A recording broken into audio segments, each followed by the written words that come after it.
നമസ്കാരം. ശ്രീമുരുകനും വിനായകർക്കും ആറുപട വീടുകൾ ഉള്ളതുപോലെ അയ്യപ്പസ്വാമിയുടെ ആറുപട വീടുകളിൽ ഒന്നും മൂലാധാര സ്ഥാനമെന്ന് അറിയപ്പെടുന്നതും ഇവിടം സന്ദർശിച്ച് പ്രാർത്ഥിച്ചാൽ തീയിലിട്ട പഞ്ഞി പോലെ ഭക്തരുടെ കഷ്ടങ്ങൾ എരിഞ്ഞില്ലാതാവുമെന്ന് അഗസ്ത്യ മഹർഷി പ്രസ്താവിച്ചതായി സ്ഥലപുരാണത്തിൽ പരാമർശിക്കുന്ന ഒരു കോവിലിനെ പറ്റി അറിഞ്ഞിരിക്കാം. ക്ഷേത്രം അരുൾമികു സൊരിമുത്തയ്യനാർ തിരുക്കോവിൽ. ഈ ക്ഷേത്രം തമിഴ്നാട്ടിൽ തിരുനെൽവേലി ജില്ലയിൽ പാപനാശത്തിനടുത്ത് കാരയാർ എന്ന പ്രദേശത്താണ് സ്ഥിതി ചെയ്യുന്നത്. ഇവിടെ മൂലവരായി ശ്രീപരമേശ്വരൻ മഹാലിംഗസ്വാമി എന്ന നാമത്തിലും അയ്യപ്പസ്വാമി സൊരിമുത്തയ്യനാർ എന്ന നാമത്തിൽ പൂർണ്ണ പുഷ്കല ദേവിമാരോടൊപ്പം അനുഗ്രഹം ചൊരിയുന്നു. ധാരാളം പരിവാര ദേവതകളുള്ള ക്ഷേത്രമാണിത്. ശാസ്താവ് ആദ്യം കുടികൊണ്ടത് ശബരിമലയിലാണെന്നാണ് പൊതുവെയുള്ള അറിവ്. എന്നാൽ അതിനു മുമ്പേ ഭഗവാൻ കുടികൊണ്ട സ്ഥലമായാണ് ഈ കോവിൽ കരുതപ്പെടുന്നത്. വിനായകരുടെയും ശ്രീമുരുകന്റെയും ആറുപട വീടുകൾ പോലെ അയ്യപ്പസ്വാമിയുടെ ആറുപട വീടുകളിൽ ആദ്യത്തേതും മൂലാധാര സ്ഥാനവുമാണ് സൊരിമുത്തയ്യനാർ കോവിൽ. മറ്റു പടവീടുകളാണ് അച്ചൻകോവിൽ, ആര്യങ്കാവ്, കുളുത്തൂപ്പുഴ, പന്തളം, ശബരിമല എന്നാണ് പറയുന്നത്. ശാസ്താവിനെ ഗ്രാമീണർ അയ്യനാർ എന്ന് പറയും. അയ്യൻ എന്നാൽ തലവൻ എന്നാണ് അർത്ഥം. ഭക്തർക്ക് അരുൾ ചൊരിയുന്നതിനാൽ അയ്യപ്പസ്വാമി സൊരിമുത്തയ്യനാർ എന്നറിയപ്പെട്ടു. ഈ ക്ഷേത്രത്തിൽ സ്ത്രീകൾ സന്ദർശിക്കുന്നതിന് തടസ്സമില്ല. പടിഞ്ഞാറ് തുടർച്ചിമലയിൽ പൊതികമലയ്ക്ക് കീഴെ കാണിക്കുടിയിരിപ്പ് എന്ന മലപ്പകുതിയിൽ ഒരു പാറപ്പുറത്താണ് സൊരിമുത്തയ്യനാർ കോവിൽ നിലനിൽക്കുന്നത്. കളക്കാട് മുണ്ടന്തുറ കടുവ സങ്കേതം ഇവിടെയാണ്. മുണ്ടന്തുറ വനപാലകരുടെ കീഴിലുള്ള ഈ പ്രദേശത്തെ ചെക്ക് പോസ്റ്റിലൂടെ രാവിലെ 6:30 മണി മുതൽ വൈകുന്നേരം 3 മണി വരെ മാത്രമാണ് സന്ദർശകർക്ക് പ്രവേശനം അനുവദിക്കുന്നത്. വൈകുന്നേരം 6 മണിയോടെ ചെക്ക് പോസ്റ്റ് അടയ്ക്കും. ക്ഷേത്രത്തിൽ ഭക്തർക്ക് താമസിക്കാൻ സൗകര്യമുണ്ട്. 100 രൂപയിലിരുന്ന് മേലോട്ടാണ് ടിക്കറ്റ് നിരക്ക്. ടെൻ്റടിച്ച് താമസിക്കുന്നവരും കുറവല്ല. ക്ഷേത്ര മുൻവശം വരെ വാഹനം പോകാൻ സൗകര്യമുണ്ട്. പക്ഷേ വിശേഷ ദിവസങ്ങളിൽ സ്വകാര്യ വാഹനങ്ങൾക്ക് ക്ഷേത്ര മുൻവശം വരെ അനുമതിയില്ല. അന്നേ ദിവസം 1 കിലോമീറ്റർ ദൂരം നടന്നു തന്നെ പോകണം. പന്തള രാജാവിന്റെ വളർത്തുപുത്രനും ശാസ്താവിന്റെ അംശവുമായ അയ്യപ്പൻ തന്റെ ചെറുപ്രായത്തിൽ കളരി, വാൾപ്പയറ്റ് മുതലായ ആയോധന കലകൾ അഭ്യസിക്കാൻ ഇവിടെ വന്നു. അതിനാൽ ഇവിടെയാണ് ആദ്യമായി ഭഗവാന് കോവിൽ നിർമ്മിക്കപ്പെട്ടതെന്നും അടുത്തടുത്തായി ഭഗവാന്റെ ജീവിതത്തിലെ പല പ്രധാന സംഭവങ്ങളും നടന്ന കുളത്തൂപ്പുഴ, പന്തളം, അച്ചൻകോവിൽ, ആര്യങ്കാവ് എന്നിവിടങ്ങളിൽ കോവിൽ നിർമ്മിക്കപ്പെട്ടതായും ഏറ്റവും ഒടുവിലായി ഭഗവാൻ തപസിരുന്ന ശബരിമലയിൽ കോവിൽ നിർമ്മിക്കപ്പെട്ടു എന്നും വാദമുണ്ട്. ഈ ക്ഷേത്രത്തെക്കുറിച്ചുള്ള ഐതിഹ്യം ഇങ്ങനെയാണ്.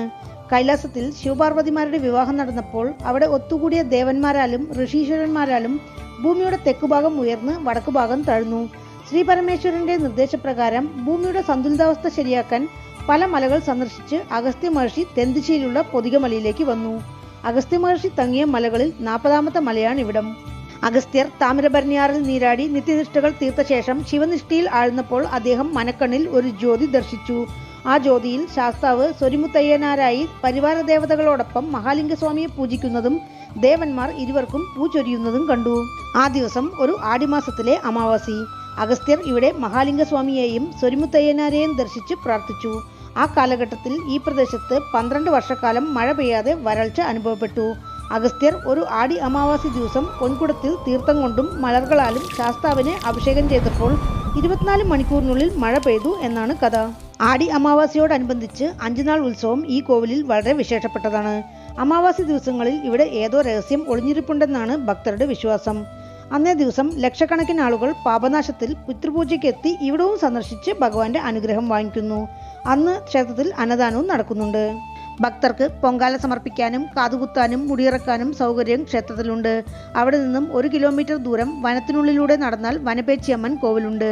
ഇവിടെ വെച്ചാണ് ഈശനും ഉമയമ്മയും അഗസ്ത്യർക്ക് വിവാഹവേഷത്തിൽ ദർശനം കൊടുത്തത് എന്നാണ് ഐതിഹ്യം. ദേവി ഭഗവാനെ ഇളം പരുവത്തിൽ ധ്യാനിച്ച ഇടവും കൂടെ. യുഗങ്ങൾ കഴിഞ്ഞപ്പോൾ അഗസ്ത്യർ പൂജിച്ചിരുന്ന ശിവലിംഗം മണ്ണിനടിയിലായി. പിന്നീട് ഈ വഴി വാണിജ്യത്തിനായി കാളവണ്ടികളിൽ വ്യാപാരികൾ പോകുമ്പോൾ കാളയുടെ കുളമ്പ് തട്ടി ഒരു സ്ഥലത്ത് രക്തം വന്നപ്പോൾ വ്യാപാരികൾ രാജാവിനെ വിവരമറിയിച്ചതനുസരിച്ച് രാജാക്കന്മാർ ശിവലിംഗമടക്കമുള്ള ശാസ്താ വിഗ്രഹങ്ങൾ കണ്ടെടുത്ത് കോവിൽ നിർമ്മിച്ചു പ്രതിഷ്ഠിച്ചു എന്നാണ് പറയുന്നത്. ക്ഷേത്രത്തിൽ അഗസ്ത്യരുടെ പ്രതിഷ്ഠയുമുണ്ട്. വേറൊരു കഥപ്രകാരം ഇവിടെ മേയാനെത്തിയ പശുക്കൾ ഒരു പ്രത്യേക ഇടത്ത് പാൽ ചുരുത്തുന്നത് കണ്ട് ഇടയൻ രാജാവിനെ വിവരമറിയിച്ചതനുസരിച്ച് രാജാവും പരിവാരങ്ങളും വിഗ്രഹങ്ങൾ കണ്ടെടുത്ത് പ്രതിഷ്ഠിച്ചു എന്നും പറയപ്പെടുന്നു.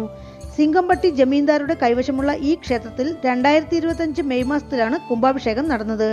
1824 പെരിയസ്വാമി ദേവർ നിർമ്മിച്ചതാണ് ഈ ക്ഷേത്രമെന്നാണ് അനുമാനം. താമിരഭരണി ആറ്റിൻകരയിൽ തെക്ക് കോവിൽ, വടക്ക് കോവിൽ എന്നിങ്ങനെ 2ആയി പിരിഞ്ഞാണ് കോവിലുള്ളത്. ഭക്തർ ഈ തീർത്ഥത്തിൽ നീരാടി കോവിലിൽ മാലയിട്ട് ശബരിമലയ്ക്ക് പോകുന്നു. മഴക്കാലത്ത് താമരഭരണിയിലെ വെള്ളക്കൂടുതലിനാൽ ക്ഷേത്രത്തിലേക്ക് ഭക്തർക്ക് പോകാൻ പറ്റാത്ത അവസ്ഥയും വന്നു ചേരാറുണ്ട്. തെക്ക് ഭാഗത്തുള്ള കോവിലിലാണ് മഹാമണ്ഡപത്തോടെയും അർദ്ധമണ്ഡപത്തോടെയുമുള്ള സ്വരിമുത്തയ്യനാർ സന്നിധി. മുമ്പുകാലത്ത് ഭഗവാൻ പൊന്മുത്തയ്യനാർ എന്നറിയപ്പെട്ടതായും പറയപ്പെടുന്നു. ഇവിടെയുള്ള ശാസ്ത ഇടതുകാൽ കുന്തിച്ചിരുന്ന് വലതുകാൽ തൂക്കിയിട്ട് പൂർണ്ണ പുഷ്കല ഭാര്യമാരോടൊപ്പം സൗമ്യനായി അനുഗ്രഹം ചൊരിയുന്നു. കുലദൈവം ഏതെന്ന് അറിയാത്തവർ ശാസ്താവെ കുലദൈവമായി ഏറ്റെടുത്തും പൂജിക്കാറുണ്ട്. വളരെ ശക്തിയുള്ള ദൈവമാണിത്. സന്നിധിക്ക് എതിരിൽ നന്ദി, ആന, കുതിര വാഹനങ്ങൾ ഒരേ പീഠത്തിൽ പ്രതിഷ്ഠിച്ചിരിക്കുന്നു.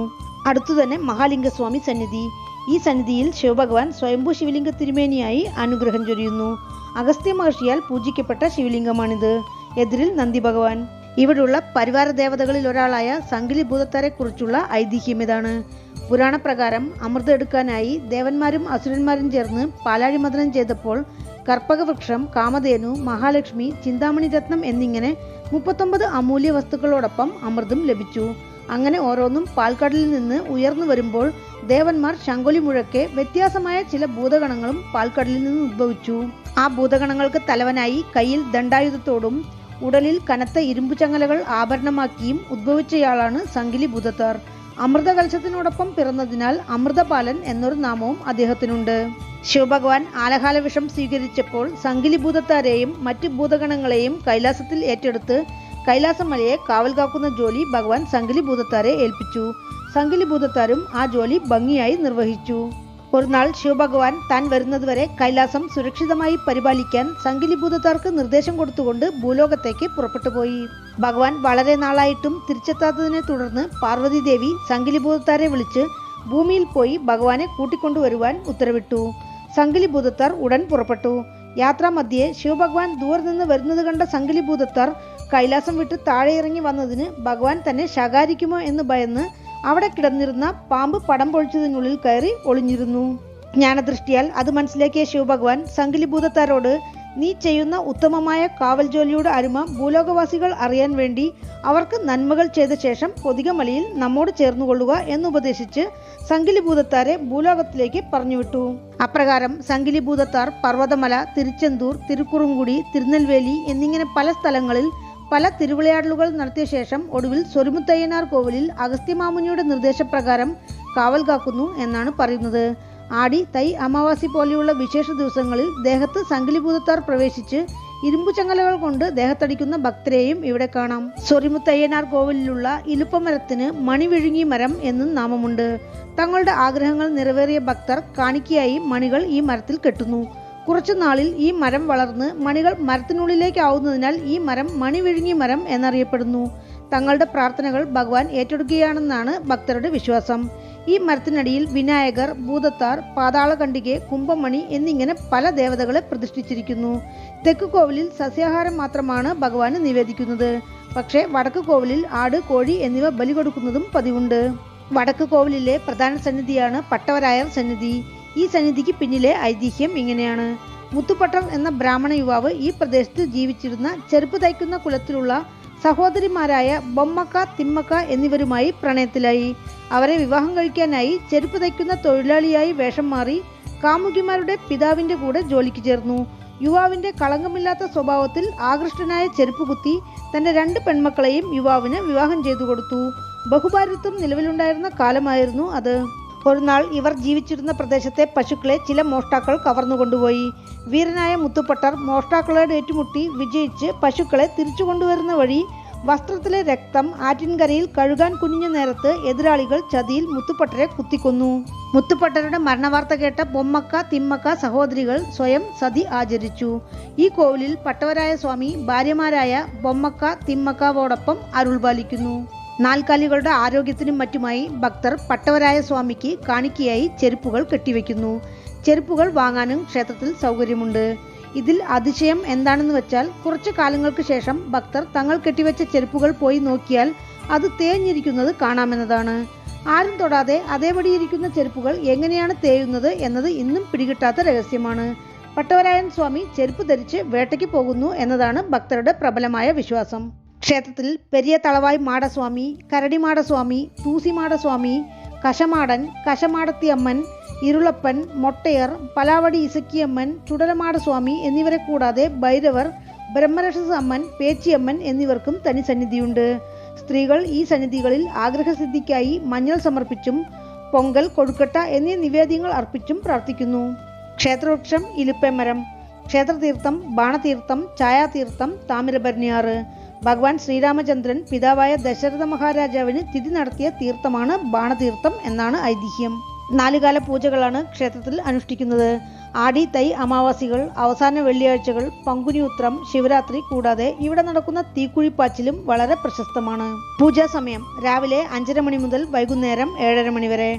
ക്ഷേത്രത്തിലേക്ക് എത്തുവാൻ പാപനാശത്ത് നിന്ന് 7 കിലോമീറ്റർ. അടുത്തുള്ള റെയിൽവേ സ്റ്റേഷൻ തിരുനെൽവേലി. വീണ്ടും അടുത്ത വീഡിയോയിൽ കാണാം. നന്ദി.